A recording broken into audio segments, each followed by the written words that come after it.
Hey guys, it's Tanner with Built Not Bought, and today I'm going to show you how I built what I'm terming the Clover coffee table. Thanks for tuning in. It's always fun to see this transition, but this is what I'm starting out with.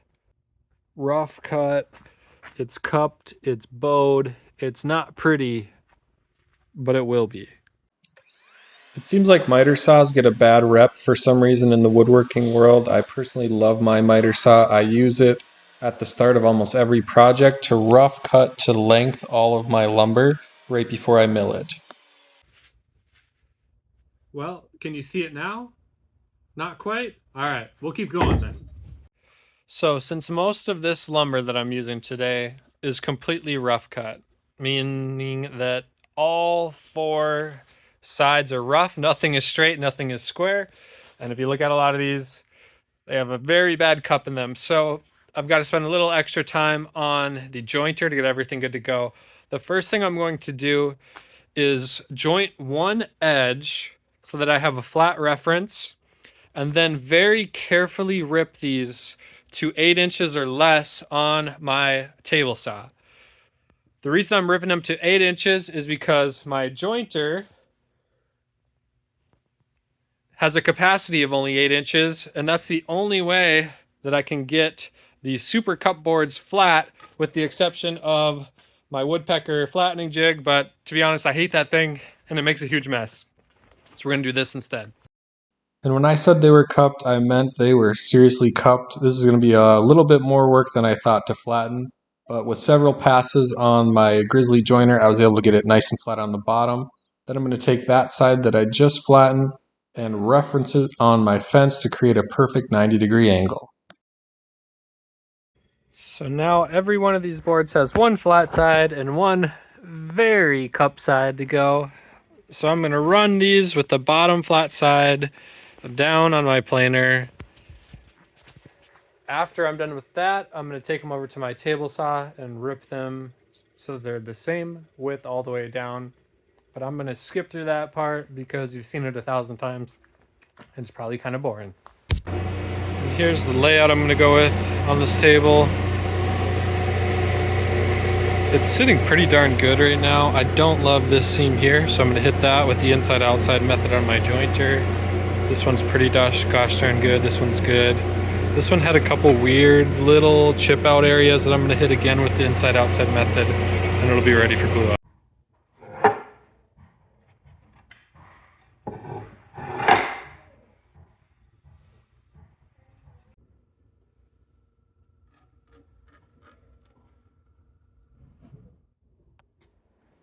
Getting ready to cut out our circle. I made this jig a while back. I think I even have a video on it.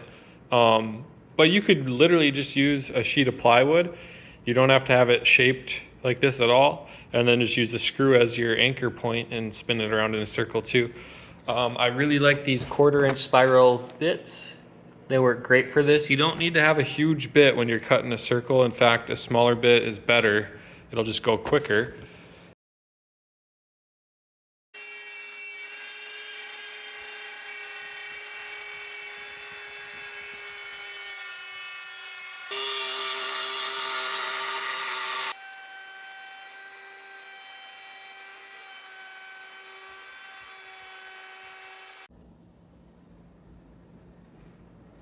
So in my head, this is gonna work, but we'll find out. This is what I'm gonna make right now.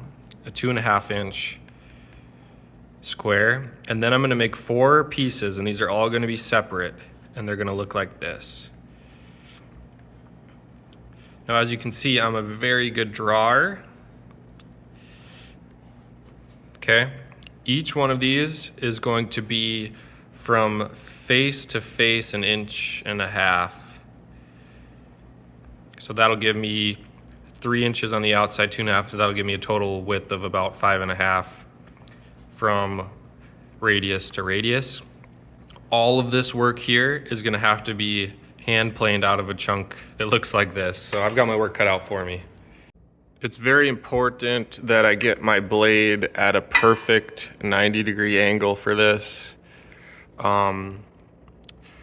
Right now I'm at 89, there we go, 90. Square cuts are super important. My wood is all squared already. I did all that work milling it, so now it's very important that I continue to keep everything nice and straight. So I'm gonna cut this at 2.5 inches.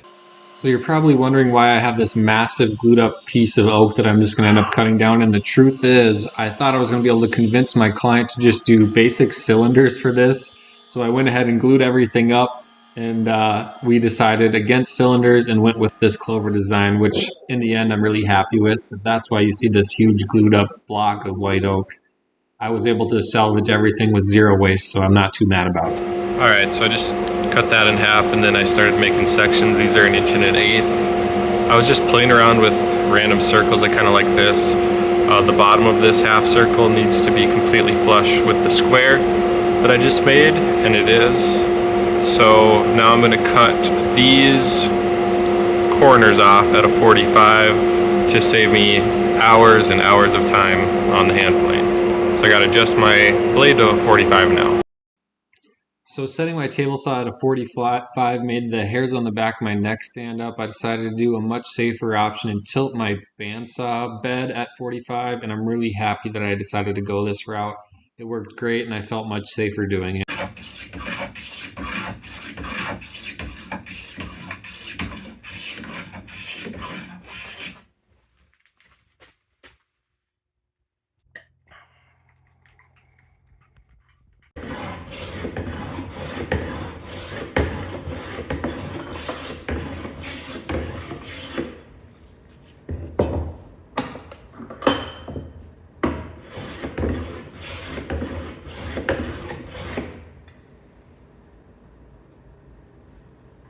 All right, we're down to our last leg, which means 4 more of these to go. I've been working on this for 3 days now, shaping these. It's a ton of work, but I feel like grabbing a hand tool and really like customizing, putting some skill into a piece and some effort makes the end product all that much more fulfilling in the end. I'm not knocking building furniture using power tools because I do it all the time. Every piece of furniture I build has power tools that I use in it. But the ones that have to put some true effort, skill, and time into hand planing or spoke shaping, whatever it might be, and making truly custom parts are always the best to me. So thanks to some energy drinks and some heavy metalcore playlists, I'm powering through all of this. I'll show you the ones I got behind me. And these all just need to be sanded and fine-tuned, and here's a first look at what I'm going for. So these all get dominoed to a center core, which is just a 2.5 by 2 inch square. But time to get back to work. There's no time. This thing has come in clutch. Highly recommended. It's a Stanley number 4. I think this might be my favorite tool.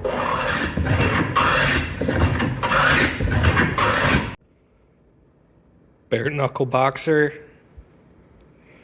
or woodworker. 2 signs you're using the hand plane all day.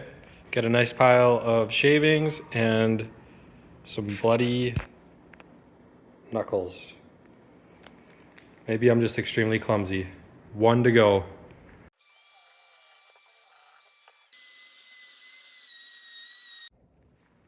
All right, after a long day with the Stanley hand plane with my sander and router, I've got the top almost ready for finish. There's a couple little nicks and cracks that I'm gonna fill with some CA glue, but I've got it sanded to 120 grit.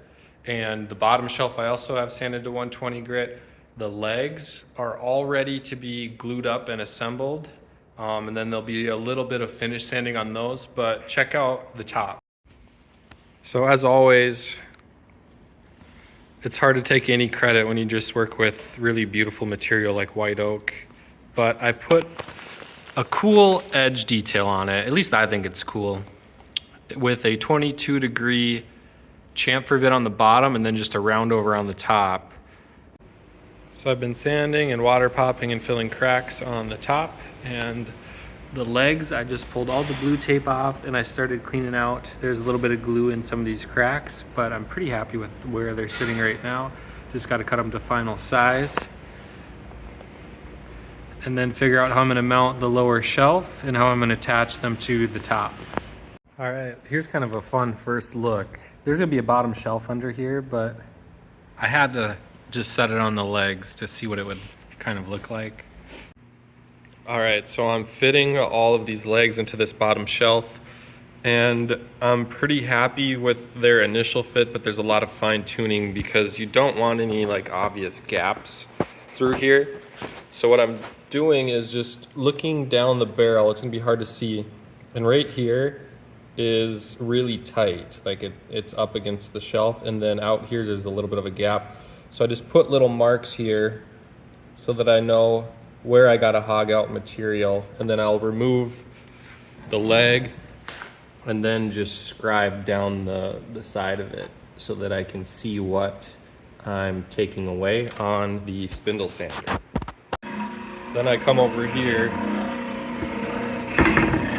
and you can see my marks there, and I just very carefully start sanding. Careful not to remove too much material, because you can very quickly get out of hand and remove too much. So there, my pencil's all gone. I'll go test fit it again. Okay, so I've been thinking about this way too much.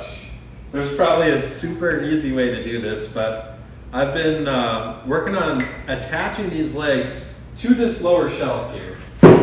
And I've came across a couple ideas, but none of them being great, if you will.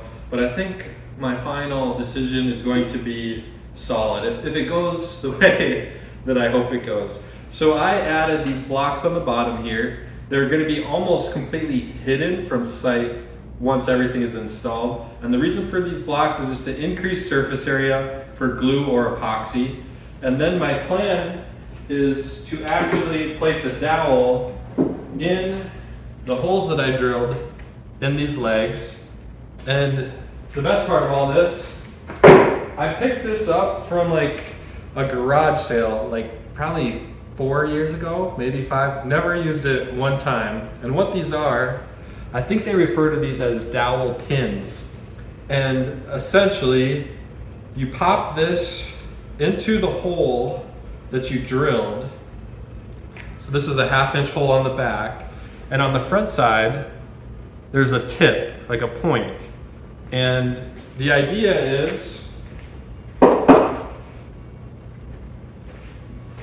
push this into the hole that you drilled, and then I've got these all labeled by letter, and then you press this up against where it's going to sit, and it's going to leave like a little dimple exactly where the hole needs to be drilled on this part, and that makes sure that your alignment is all good. So I'm going to give that a try. Never done it before. Here goes nothing. Okay, so I've got my pin here, and I just pushed with my hands as hard as I could, and it left that little dimple right there. So that's where I'll drill the second 1/2 inch hole.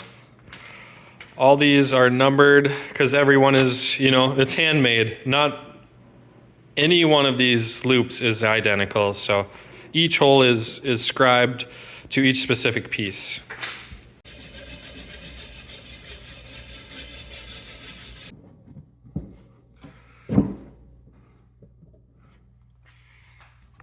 All right, this is just the dry fit. It's just the best idea I've got. It's got a good chance of working here. I was very skeptical, as always, but after seeing this in the dry fit, as long as I get these centered, this one's slightly off-centered on each of these posts, I think I'll get even clamping pressure. My gaps are all pretty well closed.